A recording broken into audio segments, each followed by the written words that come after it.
So I finally delved into the reloading, and I did a bunch of 9mm already, so I decided to switch out the dies. I went with the Lee Deluxe, what is this called? The Lee Deluxe Reloading Kit and 4-hole turret. I actually bought the powder through die, but I didn't buy the double disc riser so I could use the Lee safety powder, but it's okay because I bought a little digital scale and I measure it and I just pour it in, but the rest of it goes right down the line. When I did the 9mm, I was able to use the auto safety powder or auto powder or safety powder, whatever they call the thing. So I have the 9mm on the turret already set up, so I'll just keep buying the turrets and doing my setups. I bought the 357, I've got AK-47, got 9mm, and 223, and Mosin Nagant so far. So we'll stick with that for right now, and I'm just going to go through, and again, novice at this, just started. So I went ahead and I did my figures because the deluxe kit came with the little Lee safety scale. Don't really like it. It seems to just take too long, and I know some people don't measure every load, but since I'm new at it, I'm going to measure every load just to be safe. So I just went and I ordered a little digital scale that does grams, and I converted the grams into the grains, and I just wrote everything down so I know exactly which powder I wrote, and I'll put it in a spreadsheet and make it look neater, but for right now I just did it like that, so I know how many grains, I know what bullet I loaded with it, and so on and so forth. So I'm doing 223, and I got the VMAX 55 grain just to start. All of my loads I've been starting on low end, so I figure I'll start out with 55 grain and work my way up if they're successful. The 9mm was pretty successful. I had 3 that, all of them fired properly, but I had 3 that didn't properly eject, and don't think it's the gun because I've never had that problem with the gun before, so I'm thinking it was my lows. I'm not sure, they might have been a little short, so we'll have to just keep an eye out on that. And I got 150 of those loaded, and I think I fired close to 100 rounds that day probably. But anyway, so I thought it was successful. I guess we'll see. So go through the first round here, and this thing has been giving me a little bit of a problem on the, well, see, and it didn't do it now that I said it. It was giving me a little bit of problem on seating the primer on a couple of them, but apparently it's not going to do it now. So that would normally be the safety powder if it were there, so I just did it so I could rotate it.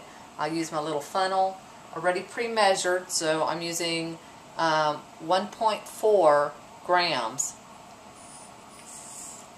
which is 21.6 grains, rounded up, obviously. So, and then I'll just go ahead and I'll put it back in and take it through to the next round, and then I'll seat my bullet.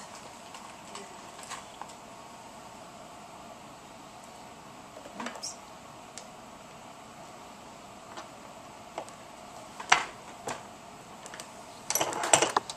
And there we go, factory crimp too. Okay, so there we go, fully loaded. And what I did, the maximum length for it comes with the lead, on the lead chart they show you what the maximum length should be, and the maximum length is 44.70 millimeters. Okay, or excuse me, unloaded 44.7. Loaded with the bullet actually on it, it is 57.40 millimeters maximum length. So what I did is I took the length of one that I already had to compare it to, and I try to keep it relatively close to this one, and in order to do that I ordered a caliper, a digital caliper, so it just makes my life easy. And They're about $56.94 is what they are. So I'll keep it right around there, and we'll test it out. So far I did about, I think I've got about 30 of them done. So you see, relatively quick. I actually like the loader. I had a problem with the first one I got. I ordered it from Cabela. It was on sale, and they had $2.99 shipping, so that was great. So ordered everything I needed, got it, took it out of the box, and bam! It didn't. The RAM didn't move. It was like two-fisted just trying to move the RAM up and down. So shot a trouble ticket to Lee because I really didn't want to have to send it back if I didn't have to. So I asked him, you know, was there anything I could do? Was this normal? So on and so forth. It does, you know. I read the instructions. Didn't say that it needed to be what do you call it? Oiled or anything greased. So I was like, you know, other than what it already was. And I know you do after you clean it, and you do need to keep it oiled and stuff, but I was out of the box, I mean, okay? So anyway, it was just totally difficult. I went ahead and I tried to oil it too. That didn't work. So, like I said, did a trouble ticket, hoping I wouldn't have to send it back, hoping they could just tell me something. It did say on there that it could take 48 to, or excuse me, 48 to 72 hours to get a response. And I was okay with that. I understand. But I waited, and after 3 days when I didn't hear anything, I emailed him back. I emailed him back and told him that I was very disappointed with the service, and that I had expected more than that because I had heard that Lee was a good company. So, long story short, they basically said, well, hey, we did send it, check your junk mail. If it's, quote-unquote, that hard to move, just ship it back. That was the total response. And so I was really disappointed with such a rude response. I went ahead and I contacted Cabela's, and they were awesome. They said, hey, there's a return ticket already in there. Just put everything back in the box. Use that return ticket, the return label. Have UPS pick it up, and we'll get you a new one. And they did. They made it really painless. But Lee did not. Lee was rude, and I just didn't care for the way they handled it, especially since I didn't get rude with them. But I said, I do like the press, so I'll keep the press.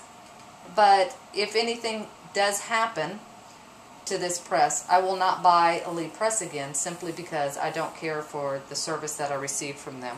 I think a company should stand behind, and that includes their service. But anyway, it's been great. Like I said, the press itself, the new replacement press has been great. I like the parts with it, and so I'm pleased with it. I just really wish that Lee's service was as good as their item. The first item wasn't that good. Hey, I understand that happens. But, again, they should have done a better response. So, anyway, I'm pleased with it. I'll keep this one, and if anything ever happens, I'll just have to pay a little bit more, because one of the reasons why I bought this one was because it was into a price range that we could afford, and I'll just have to save a little longer and move up in the dollar and get one that maybe has better customer service. But I'll definitely do more checking into the customer service before I purchase another press. So that's about it. And another one was loaded while I was talking. It's pretty quick.